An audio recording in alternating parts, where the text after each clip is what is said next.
Kilat News Updates. Ako po si Cesar Soriano para ihatid ang mga nangunang balita sa buong kapuluan ngayon. Kinumpirma ni Interior Secretary John Vic Remulla na pinaniniwala ang tumakas patungong Vietnam ang gambling tycoon na si Atong Ang 2 linggo bago inilabas ang warrant of arrest laban sa kanya kaugnay ng pagkawala ng hindi bababa sa 30 sabongero.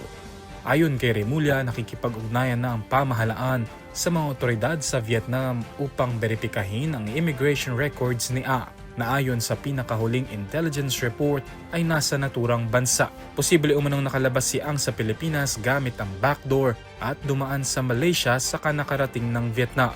Una nang itinanggi ng bansang Cambodia na doon nagtatago si A. Inilabas noong Enero ng mga korte ng Laguna at Batangas ang warrant laban kay Ang at sa kanyang mga kasamahan sa kasong kidnapping. 20 sa kanyang mga co-accused ang naaresto na habang nananatiling at large si A.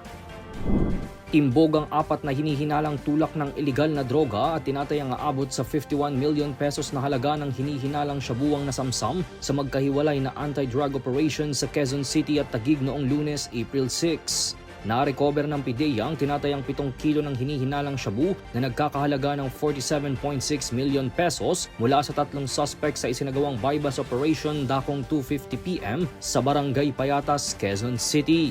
Sa hiwalay na operasyon, nasabat din sa isang suspect ang 500 gramo ng hinihinalang shabu na nagkakahalaga ng 3.4 million pesos. Nasa kustodiya na ng mga otoridad ang mga suspect na mahaharap sa kasong paglabag sa Republic Act 9165 o ang Comprehensive Dangerous Drugs Act of 2002. Bumuti ang kalagayan ng workforce sector sa bansa nitong Pebrero matapos bumaba ang bilang ng mga Pilipinong walang hanap buhay. Batay sa datos ng Philippine Statistics Authority o PSA, umabot sa 5.1% ang unemployment rate noong Pebrero.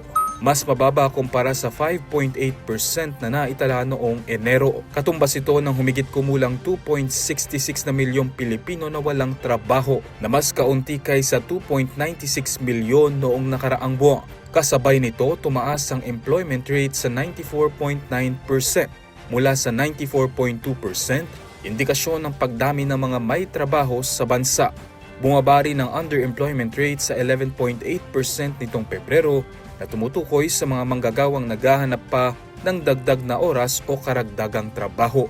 Tinatayang nasa 49.43 milyong Pilipino ang kabilang sa kategoryang ito. Ako po si Cesar Soriano, kasama nyo sa bawat pagputok ng balita.